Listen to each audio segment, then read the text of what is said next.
Hello दोस्तों, मेरा नाम है रोमन। दोस्तों आज हम एक्सप्लेन करेंगे द नन 2। ये एक बहुत डरावनी मूवी है, तो अपनी कुर्सी की पेटी बांध लीजिए। चलते हैं एक भूतिया सफर की तरफ। तो कहानी शुरू होती है 1956 में। हम फ्रांस में एक छोटे बच्चे को देखते हैं जो चर्च में आकर फादर की अक्सर कामों में मदद किया करता था। फादर बहुत ही पावरफुल थे। वो बच्चा आज के दिन अपना सारा काम खत्म करता है और वाइन शराब को रखने नीचे जा रहा होता है। चैपल दरअसल एक छोटे गिरजाघर को कहते हैं, यानी कि छोटा चर्च। तभी उसे यहाँ पर कोई हलचल महसूस होती है और एक खौफनाक आवाज आती है। वो बच्चा बहुत ज्यादा डर गया था और जाकर फादर को बुलाता है। जब उधर फादर आते हैं तो उन्हें वहाँ पर हॉली वाटर यानी कि वो पानी जिससे भूतिया आत्माओं को भगाया जा सकता था या फिर कोई भी बीमारी को दूर करने के लिए इस्तेमाल होता था, वो वहाँ पर तेज उबल रहा था। जिसके बाद वो पानी भाप बनकर उड़ जाता है। उधर एक साया भी नजर आता है और फिर एक खौफनाक मंजर आंखों के सामने था। ये साया किसी और का नहीं बल्कि डीमन नन का था, जो उस फादर को हवा में उड़ाकर आग लगाकर मार देती है। चर्च के ऊपर वाले हिस्से में वो नन दिखाई जाती है। उधर ही हम एक आदमी को बेग ले जाते देखते हैं। अब आगे की कहानी में हम एक सिस्टर आयरन को देखते हैं। वो एक दूसरे चर्च में रहकर अपनी जिंदगी गुजार रही थी। वहीं पर एक लड़की टेपरा भी थी जिसको उसके डैड ने चर्च में भेजा था। आयरन उससे बात करती है कि मेरे डैड मुझे बिल्कुल भी पसंद नहीं करते। उसे इसलिए पसंद नहीं करते थे क्योंकि आयरन को अक्सर जो कुछ भी बुरा होने वाला होता था उसे पहले ही पता चल जाता था। यहाँ पर चर्च में नन के बारे में बात चल रही थी। अब कहानी दोबारा से फ्रांस में होती है। हम एक हॉस्टल स्कूल को देखते हैं जहाँ पर मॉरिस नाम का एक आदमी काम किया करता था। उस हॉस्टल को एक मैडम चलाती थी। वो मॉरिस से बहुत ज्यादा गुस्से में बात करती थी। उसकी वजह से ही उस मैडम का बेटा कुछ सालों पहले इसी स्कूल की चैपल में मर गया था, जिस वजह से वो चिड़चिड़ी हो गई। बस यही वजह थी कि वो हर किसी से गुस्से में बात करती थी। इसी स्कूल हॉस्टल में एक बहुत प्यारी बच्ची सोफी भी पढ़ती थी। उसकी मॉरिस काफी अच्छी दोस्त होती है। यहीं पर कुछ लड़कियां जो अक्सर सोफी को तंग किया करती थी, मॉरिस उन्हें उनसे हमेशा बचाता। मगर मॉरिस के साथ कुछ तो गड़बड़ थी। वो अजीब अजीब हरकतें किया करता था। एक दिन एक लड़की जब स्कूल में सामान देने आती है तो मॉरिस को अजीब हालत में देखती है। वो बाहर बेटा क्रोकचेस खा रहा था क्योंकि कॉकरोचेस लाल बैग को साफ करने के लिए इसी स्कूल की मैडम ने बोला था। मॉरिस के अंदर से अचानक से एक नन बाहर आती है और उस लड़की को मार देती है। उसके अंदर भी नन थी, मतलब जिस आदमी को हमने कहानी के शुरू में देखा था जिसके हाथ में बैग था वो कोई और नहीं बल्कि मॉरिस ही था जिसके अंदर नन थी। वो नन ऐसे ही सबको नहीं मार रही थी, इसके पीछे कोई तो राज छुपा हुआ था जो हमें आगे की कहानी में पता चलेगा। उधर आयरन को भी अजीब अजीब से ख्याल आ रहे थे। उसे सपने में मॉरिस दिखाई देता है जो उससे मदद मांग रहा था। तभी अचानक से डीमन आकर उसको डराती है जिससे उसकी आंखें खुल गई थी, जिस वजह से वो बहुत ज्यादा डर जाती है। एक दिन वही लड़कियां जो सोफी को तंग करती थी उसे चंपल में लेकर जाती है जहाँ पर मैडम ने सबका जाना बंद किया था। वहीं पर खिड़की पर एक बकरी बंधी हुई थी। वो उसके साथ गेम खेलती है। कहती है जाओ जाकर तुम्हें उस बकरी की आंखों में टॉर्च जलाकर देखना है। वो आंखें डेमन की है, अगर तुमने जरा सा भी ध्यान हटाया तो डेमन आकर तुम्हें मार देगा। जब सोफी उसी को देख रही थी तो तंग करने वाली लड़कियां चालाकी से वहाँ से चली जाती है। सोफी अब बिल्कुल अकेली थी। तभी अचानक से उधर हलचल होने लगती है। उधर सोफी को नन नजर आई थी जिससे वो डर जाती है और तभी मॉरिस वहाँ पर आकर उसे बचाता है। दूसरी तरफ हमें सिस्टर आयरन को दिखाया जाता है जिसको फादर अपने पास बुलाकर कहते हैं कि कुछ शहरों में फिर से ब्रेस्ट और नन मारे जा रहे हैं। वो बताते हैं कि फ्रांस में एक फादर को जलाकर मार दिया गया। ये उसी फादर की बात कर रहे थे जो हमने कहानी की शुरुआत में देखा था। वो कहते हैं दोबारा गई है, वो मरी नहीं, जिसका तुमने पहले भी मुकाबला किया था, तुम दोबारा से उसे हरा सकती हो। आयरन कहती है नहीं, मैं ऐसा कुछ नहीं कर सकती। वो कहते हैं नहीं, अब तुम्हें ये सब कुछ देखना होगा क्योंकि दुनिया और इंसानियत की बात है, तुम्हें इस केस की जांच करनी होगी। सारी बातें सुनकर सिस्टर आयरन अपने डर पर काबू पाती है और चल देती है। इस केस को हल करने के लिए आयरन फ्रांस के लिए निकल जाती है जहाँ पर फादर को जलाकर मारा गया था। तभी चुपके से उसके साथ ड्रेबरा भी ट्रेन में आकर बैठ जाती है। आयरन जब देखती है तो कहती है तुम्हें ऐसा नहीं करना चाहिए। अगर ऐसे चर्च में पता चल गया तुम बिना बताए ऐसे मेरे साथ आ रही हो तो चर्च वाले तुम्हें निकाल देंगे। टेपरा कहती है ऐसा कुछ भी नहीं होगा, तुम जानती हो मेरी मॉम भी जलकर मरी थी, मुझे कोई भी मिराकल्स होते हुए नजर नहीं आए। ये सारी बातें सुनकर आयरन कहती है कि जब यकीन होता है तो बड़े बड़े मिरेकल होते हैं। और ये दोनों फ्रांस पहुंच जाती है। चर्च में पहुंचते ही आयरन को दोबारा से उसी बच्चे का ख्याल आता है जिस बच्चे को हमने कहानी के शुरू में फादर के साथ देखा था। अब उसे वहाँ पर खेलता हुआ नजर आता है। जब आयरन उस दिन के हादसे के बारे में उस बच्चे से पूछती है तो बताता है कि हाँ, मैंने उस दिन चर्च में साया देखा था। तभी उसे यहाँ पर एक नन दिखाई देती है। यहाँ पर लाइब्रेरी में एक किताबें खुद ही पलटकर नन का रूप ले लेती है। उस नन ने आयरन का गला दबा दिया था। तभी आयरन को एक और नन दिखाई देती है जिसकी आंखें निकाली जा रही थी। तब वो गिरकर बेहोश हो जाती है। यहाँ पर जल्दी से डेबरा आती है जिसने उसे संभाल लिया था। उधर सोफी के स्कूल में भी अजीब अजीब से हादसे हो रहे थे। मॉरिस के अंदर भी नन बार बार आती है। इसी वजह से सब कुछ स्कूल में बहुत ज्यादा डरे हुए थे।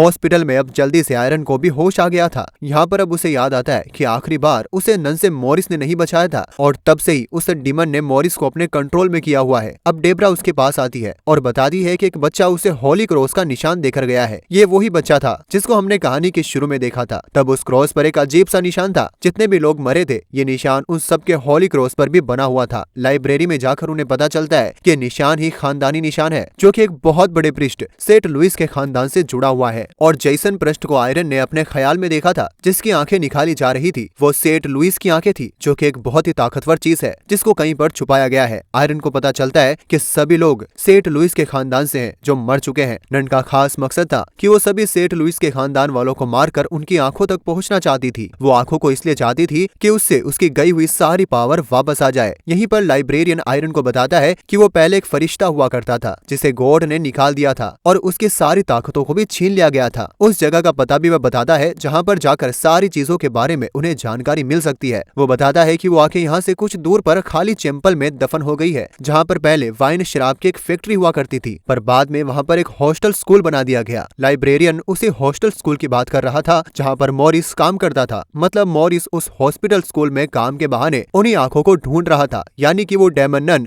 जिसने मॉरिस को कंट्रोल किया हुआ था वो उन्हीं को ढूंढ रही थी। ये सुनते ही आयरन और डेब्रा हॉस्टल की तरफ निकल पड़ती है। तभी हम देखते हैं कि मॉरिस को ना जाने क्या हो गया था। वो उसी चैंपल में आगे बैठा अपने सर को मार रहा था, जिसे स्कूल की मैडम भी देख लेती है। वो उसे होश में लाकर कहती है कि तुम्हारी तबीयत ठीक नहीं है, तुम जाओ और थोड़ी देर आराम करो। मॉरिस बस बार बार यही कह रहा था कि मैं नहीं जानता मैं यहाँ पर कैसे आया हूँ। तभी मैडम को उसी चैंपल में अजीब सी आवाजें आने लगती है। जब वो वहाँ पर ताला खोलकर देखने जाती है तभी उन्हें वहाँ पर अपने ही मरे हुए बेटे का भूत दिखाई देता है जो उन्हें डरा रहा था। यहाँ पर मैडम के बेटे की आत्मा को कोई और नहीं बल्कि डीमन नन ही कंट्रोल कर रही थी। अब वो मैडम के बेटे की आत्मा का इस्तेमाल करके उसी से उसे मरवा कर मैडम को मार देती है। मैडम की लाश मिलती है जो बहुत बुरी हालत में थी, जिससे अब सभी हॉस्टल में रहने वाले बच्चे डर चुके थे। रात को जब सब बच्चों का ध्यान उनकी तरफ करने के लिए मॉरिस और सोफी की मॉम डांस कर रहे थे तो अचानक से मॉरिस की तबीयत खराब होने लगती है। उसकी गर्दन पर जो क्रॉस का निशान बना हुआ था उसका अब बहुत बुरा हाल हो चुका था। उधर आयरन और डेब्रा भी हॉस्टल पहुंच गई थी, जो कि सोफी और उसकी मॉम को मॉरिस से अब दूर रहने का बोलती है, क्योंकि आयरन जान गई थी कि मॉरिस के अंदर डीमन नन का कब्जा है। तो वो भी डीमन मॉरिस के अंदर जाकर बोलती है, हेलो सिस्टर। इतना कहकर मॉरिस उसी चैंपल की तरफ भाग जाता है। उसे छोटे चर्च की तरफ जाता देख आयरन उसे रोकने की कोशिश करती है, मगर उस नन ने आयरन पर हमला करके उसे दूर गिरा दिया था। डेब्रा भी उसे डीमन नन को रोकने की कोशिश कर रही थी, मगर वो नहीं रोक पाती। तभी सिस्टर आयरन उठकर दोबारा से कुछ पढ़ने लगती है, जिसे मॉरिस के अंदर की डीमन नन कमजोर हो गई थी। तभी डेब्रा जल्दी से मॉरिस के सिर में कुछ देकर मारती है, जिससे वो बेहोश हो गया था। वो उसे बांधकर एक जगह पर बिठा देती है ताकि वो यहाँ से कहीं जा ना पाए। और अब अपने साथ कुछ सिस्टर्स को लेकर आयरन और डाबरा चैंपल के अंदर जाती है ताकि उन्हें वहाँ वो आंखें मिल जाए जो नन ढूंढ रही थी। सोफी भी उस छोटे चर्च में उनके साथ जाती है। वो उन्हें वो खिड़की दिखाती है जिस पर बकरी बनी हुई थी। वो कहती है कि क्या पता सेंट लुइस के खानदान वालों ने इसे बनाया होगा कि अगला कोई भी उनसे जुड़ा हुआ या उनके खानदान से यहाँ पर आए तो उसे वो आंखें मिल जाए। वो बताती है कि अगर इस बकरी की आंखें पर सूरज की रोशनी पड़ती है तो ये चमचमाती है। अब ये देखने के लिए डेब्रा हाथ में पकड़ी टॉर्च को जब उसके ऊपर मारती है तो उस बकरी की आंखों से लेजर रोशनी निकलती है जो इन्हें रास्ता बताती है कि आंखें कहाँ पर दफन है। अब ये उसे निकाल लेती है जो एक बक्से में बंद थी। तभी मॉरिस भी जाग गया था। बाहर सभी बच्चों को डीमन अपने असली रूप में आकर डराने लगती है। डेब्रा उधर जाकर उन बच्चों को बचाती है। ये भागकर सभी एक कमरे में चले गए थे जहाँ पर उसी मैडम का भूत इनको डराता है जिसको चैंपल में डीमन ने मारा था। उधर सोफी के साथ आयरन भी थी। उधर पोसेस्ड मॉरिस भी आ गया था जो सिस्टर आयरन से वो खास आके छीनने की कोशिश करता है, मगर उन्हें सोफी लेकर भाग जाती है जो एक बक्से में बंद थी। सोफी जैसे तैसे करके उससे बचकर भाग रही थी। वो ऊपर पहुंच जाती है जहाँ पर एक साइड से बिल्डिंग भी टूटने वाली थी। ये सब कुछ अपनी आंखों की ताकत की वजह से हो रहा था। तभी उनमें से एक तेज पीले रंग की रोशनी बाहर आती है जिसके करीब अब डीमन भी नहीं जा सकता था, मगर फिर भी मॉरिस यानी कि उसके अंदर की डीमन सोफी के पास जाने वाली थी। तभी उधर आयरन आ जाती है जो उसे वो लेजर दरमियान में रख देती है जिससे बहुत ही ताकतवर रोशनी बाहर आती है और उस वजह से मॉरिस सब तड़पने लगा था। सबको ऐसा लगता है कि वो मर गया। ये देखकर सोफी बहुत दुखी होती है क्योंकि मॉरिस उसका बहुत अच्छा दोस्त था। अब जब उसे चेक करने के लिए आयरन उसके पास जाती है मगर वो जिंदा था। ये सिर्फ डीमन की ही चाल थी इन्हें फंसाने के लिए। अब वो नन जल्दी से वो आंखें उठा लेती है। सारी ताकत उसे दोबारा से मिल गई थी। वो दोबारा से अपने असली रूप में आ गई थी। वो अब उनकी आंखों में थी। फिर वो हॉस्टल में एक बच्चे को पकड़कर जो हमेशा सोफी को तंग किया करती थी उसके मुंह के अंदर वो अपने नाखून गड़ा देती है। वो नन इतनी ताकतवर हो गई थी कि वो आयरन को उसी तरह हवा में उड़ाकर मारने वाली थी जैसे उसने कहानी के शुरू में फादर को मारा था। तो तभी यहाँ पर आयरन को अपनी मॉम नजर आती है। उनकी आंखें भी चमक रही थी, मतलब कि आयरन भी सेंट लुइस के खानदान से ही थी। उसके अंदर तो खुद ताकत थी। वो अपने अंदर की पावर्स को जगाकर उस आग को बुझा देती है जो नन ने लगाई थी। मतलब अगर आप पेंट लुइस के खानदान से हो तो उस बुरी ताकत को हरा सकते हो। अब ये सब देखकर नन बहुत ज्यादा चिढ़ जाती है, इसलिए वो सोफे पर हमला करती है। आयरन यहाँ पर सबको प्रेयर इबादत करने को कहती है और ये बात नोटिस करती है कि इधर वाइन है, क्योंकि जैसे लाइब्रेरियन ने बताया था ये उधर पहले वाइन फैक्ट्रीज भी हुआ करती थी और चर्च में वाइन पर प्रिय बाधित करने से वो चीज इतना खून बन जाती है। अब वो दोनों यकीन के साथ जब ये सब करती है तो वो इन्हीं में तब्दील होकर उस नन को खत्म कर देती है। आयरन ने उसे नर्क में भेज दिया था। हमें सब कुछ बिल्कुल ठीक होता दिखाया जाता है। अब कहानी के आखिर में हमें दो पैरानॉर्मल इन्वेस्टिगेटर दिखाए जाते हैं जो भूत प्रेत आत्माओं से बात कर सकते थे, जिनको चर्च से कॉल आई थी, यानी कि एक नए केस को उन्हें हल करना था। और इसी के साथ इस फिल्म की कहानी भी यहीं पर खत्म हो जाती है। दोस्तों, अगर वीडियो पसंद आई हो तो वीडियो को लाइक कीजिए और हमारे चैनल को सब्सक्राइब जरूर कीजिए। मिलते हैं अगली वीडियो में, तब तक के लिए धन्यवाद। जय हिंद।